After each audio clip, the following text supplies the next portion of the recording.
खाना ये मैप है, ये पंजाब है, इसके ये हल्के हैं, तगड़े मुकाबले ये हैं। पंजाब से जो निकाल गया पाकिस्तान उसके हाथ में। उसकी वजह ना पंजाब के बारे में एक अंग्रेजी जुबान में एक टर्म यूज़ करते हैं हमारे इंटरनेशनल सहाफ़ी जब पंजाब को डिस्कस करते हैं, जुनैरा उसे एक्सप्लेन करेंगे, वो कहते हैं हार्टलैंड ऑफ पाकिस्तान पॉलिटिक्स। या हार्टलैंड यानी दिल है। और इस साइज की तो तकरीबन 12 स्टेट्स हैं दुनिया में, जितना ये एक प्रोविंस है, तो ये डोमिनेट करता है सारे और पॉलिटिकल। फिर ये हार्टलैंड से होती है बात जब जीटी रोड पे जाती है तो उसे हम कहते हैं bumpy ride of the Pakistan politics, यानी वो एंड है भी उसकी वजह कि अगर आप जीटी रोड से पिंडी तक जाएं, रावलपिंडी शरीफ तक, तो जाते जाते आपको 6-8 घंटे लग जाते हैं। और जब कोई निकाला जाता है तो वो फिर वहां से वापसी इसी रोड का ही सहारा लेके आता है जीटी रोड। और यही रोड उसे सुरखरू करती है अगर निकाला जाता है। अच्छा, वैसे दिलचस्प बात बताऊं आपको, जीटी रोड का जो बेल्ट है पंजाब का, 70 से ज्यादा कौमी असम्बली की सीटें हैं यहाँ पे। Just imagine। इसीलिए किसी जमाने में नून लीग को ये कहा जाता था कि जीटी रोड की पार्टी है। जी पहले पंजाब की पार्टी कहा जाता था, फिर जीटी रोड की पार्टी कहा जाता था। लेकिन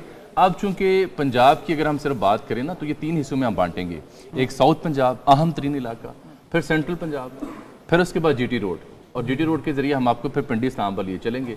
बाकी पेशावर हमारी नज़रों में है, हमारा दिल के बहुत करीब है, कोयटा हमारा रूह है, हमारी जिगर है, और कराची तो हमारा इकोनॉमिक हब है, उसके बगैर रह नहीं सकते। इन सब पे भी नजर आएगी। चलें जरा, डार साहब तैयार हैं? फारूक साहब क्या कह रहे हैं आप? जी बिल्कुल, डार साहब ने पूरी तैयारी पकड़ी हुई है, पूरा मैप बनाया है पंजाब। लेके चले, क्या कह रहे हैं? हाँ जी। So let's take you to Ali Dar, he is ready with something special. Dar साहब, आज आपने स्क्रीन पे क्या सजाया है?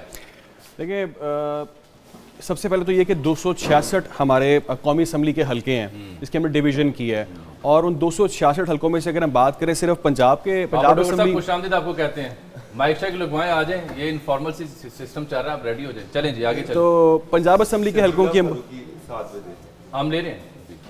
तो पंजाब असम्बली के हलकों की अगर बात करें तो पंजाब असम्बली के 141 से हलके हैं, और किस तरह से इनको डिवाइड किया गया है। डिवीज़न की हम बात करें तो लाहौर, इसकी टोटल जो है वो 9 डिवीजन्स हैं। सबसे पहले लाहौर डिवीज़न है जिसमें 24 सीट्स हैं। इसके बाद गुजरांवाला की डिवीज़न है जिसमें 20 सीट्स हैं। डेरा गाजी खान 15 सीट्स, सरगोदा डिवीज़न की 11 सीट्स, फैसलाबाद डिवीज़न की 18, बहावलपुर की 15, मुल्तान डिवीज़न की 16 और साहिवाल की 9, रावलपिंडी डिवीज़न की 13 सीट्स हैं। मैं अगर आपको क्विकली बता दूं जामी साहब कि किस तरह से डिवाइड किया गया लाहौर को, तो लाहौर के अंदर जो तमाम तर सीट्स हैं वो लाहौर से 14 सीट्स हैं कौमी असम्बली की। जी, हम अब पंजाब की डिवीजन्स की बात कर रहे हैं, पंजाब सीट्स की बात कर रहे हैं। लाहौर की 14 हैं, कसूर की 4 हैं, इसमें ननकाना साहब की भी 2 सीट्स हैं, शेखुपुरा की 4 हैं, और टोटल मिला के नंबर ये बनता है 24। ठीक है। इसके बाद गुजरांवाला डिवीज़न की हम बात करें तो गुजरांवाला के अंदर 20 सीट्स टोटल बताई जा रही हैं, और उन 20 सीट्स में से गुजरांवाला की 5 सीट्स हैं, सियालकोट की 5 हैं, हाफिज़ाबाद की 1 है, इसमें नारोवाल की भी 1 सीट है, और गुजरात से 4 सीट्स हैं। मंडी बहाउद्दीन की बात करें वहाँ से 2 हैं, और वज़ीराबाद से 1 सीट, जबकि टोटल ये बनती है 20 सीट्स बनती हैं। इसके बाद जो डेरा गाजी खान का डिवीज़न है वहाँ पर 15 सीट्स है। ये तमाम तर जो डिस्ट्रिक्ट्स हैं वो आपके सामने हैं, आपको नज़र आ रहे होंगे मैप के अंदर। तो ये इसकी डिवीज़न है। डेरा गाजी खान के अंदर भी 3 सीट्स हैं, लिया के अंदर से 2 सीट्स हैं, मुजफ्फरगढ़ से 4 हैं, राजनपुर से 3 हैं, कोट अद्दू से 2 हैं, और तौनसा शरीफ से 1 है। तो ये कुल मिला के 15 सीट्स बनती हैं। तो इस तरह से डॉक्टर साहब एक जेनेरिक आपने व्यू दे दिया ना कि लाहौर डिवीजन में 24 बनती हैं, गुजरांवाला में 20 हैं, डेरा गाजी, अब याद रहे पंजाब में 141 है, डीजी खान में 15, सरगोदा में 11, फैसलाबाद में 18, बहावलपुर में 15, मुल्तान में 16, साहिवाल में 9 और रावलपिंडी में 13। आपका यकीनन ताल्लुक किसी न किसी एक डिवीजन से होगा जो पंजाब से रहते हैं। यहाँ कौन से बड़े नाम मद्दे मुकाबिल हैं और कौन सी बरादरी हैं, डिस्ट्रिक्ट्स बनते हैं, बरादरी हैं और कौन से बड़े मुकाबले हैं, खास मुकाबले हैं। हाँ। वो पंजाब पूरा खोल के रख दिया एक न्यूज़ ने आपके सामने, और हम इसी तरह ही जिस तरह आपको दिखा रहे हैं इसी तरह फिंगर रखेंगे। तो आपका क्या ख्याल है फारूक साहब, क्योंकि एवरीथिंग इज रेडी जी, हमने सोशल मीडिया के डायनामिक्स भी डिस्कस करने बाद में करेंगे। अभी क्या ख्याल है कि मुल्तान से ना शुरू करें? मुल्तान तो बहुत अहमियत का हामिल हो गया, क्योंकि एक पार्टी के हेड भी वहाँ से लड़े हैं, और उसके अलावा Gilani family, Qureshi family, Makhdoom family, ये तो जो बताना शुरू हम करेंगे, लोगों को बड़ा इस वक्त इंटरेस्ट है, मुल्तान की बड़ी अहमियत है। इसमें ना 39 डिस्ट्रिक्ट हैं और 10 डिवीजन्स हैं पंजाब के। 2 जो हैं वो एडिशनल चार्ज के जरिए, 41 भी आप कह सकते हैं, 36 आपको वेबसाइट देगी, जो ज़िले बनते हैं, लेकिन हम इसे 39 काउंट करेंगे और 10 डिवीजन्स हैं पंजाब के जहाँ पे इलेक्शन हो रहा है। यहाँ अगर हम मुल्तान की आप बात कर रहे थे, साउथ पंजाब की, तो साउथ पंजाब में मुल्तान इसलिए भी अहमियत का हामिल है कि 2018 में यहाँ की जो 6 कौमी असम्बली की सीटें हैं वो सारी की सारी तब्दीली ले गई थी, जी पीटीआई ले गई थी। एक आधी फिर वापस ली थी ज़िमनी में जाके। ज़िमनी में जाके वापस ली थी।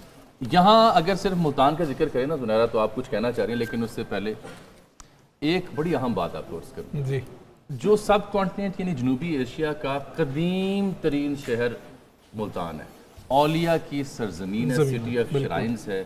शाह रुकन आलम हूँ, शाह शम्स तब्रेज़ी हूँ, यूसुफ गिरदेज़ी हूँ या बहाउद्दीन ज़किया सरकार हूँ, अनगिनत एक से बढ़कर एक गद्दी वहाँ बैठी हुई है और गद्दी नशीन बैठे हुए हैं और उन गद्दियों की वजह से नवाजे भी गए हैं माशाल्लाह।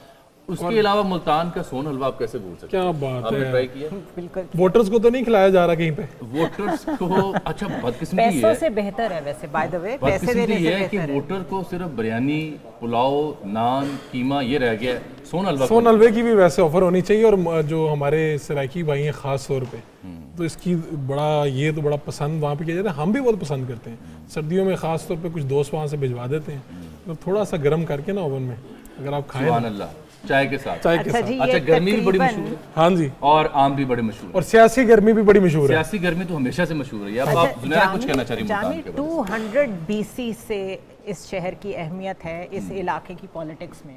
अब 200 BC आप इमेजिन कर कबल लें, अज़ मसीह। हाँ, बिफोर क्राइस्ट।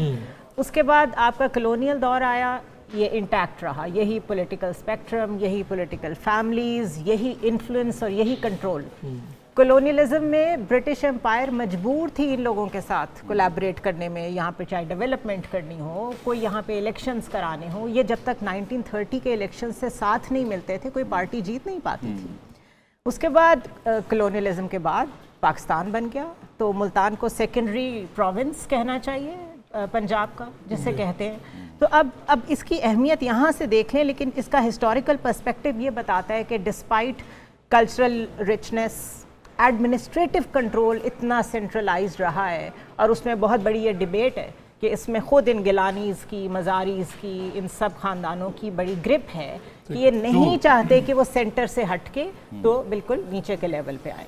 ये बात ठीक है। और ये भी जो ये सूबा जनूबी पंजाब, इसका मंशूर में भी इस आया पे सबने सियासत की सबने है, सियासत अच्छा, की। इसके नाम सबने पे सियासत की है। हाँ, इसके नाम, और आपको याद होगा एक ज़माने में जनूबी पंजाब मुहाज के नाम से जिसने बाद में हुकूमत बनाई, खुसरो बख्तियार और अपने बुज़दार साहब भी वहीं से आए थे। खुसरो बख्तियार साहब की जो कैंट में मशहूर ज़माना प्रेस कॉन्फ्रेंस हुई थी, आपको याद है? उन्होंने 18 सराय से की पहले। कार्ड, ये चले। सराय की अच्छा, कार्ड एक था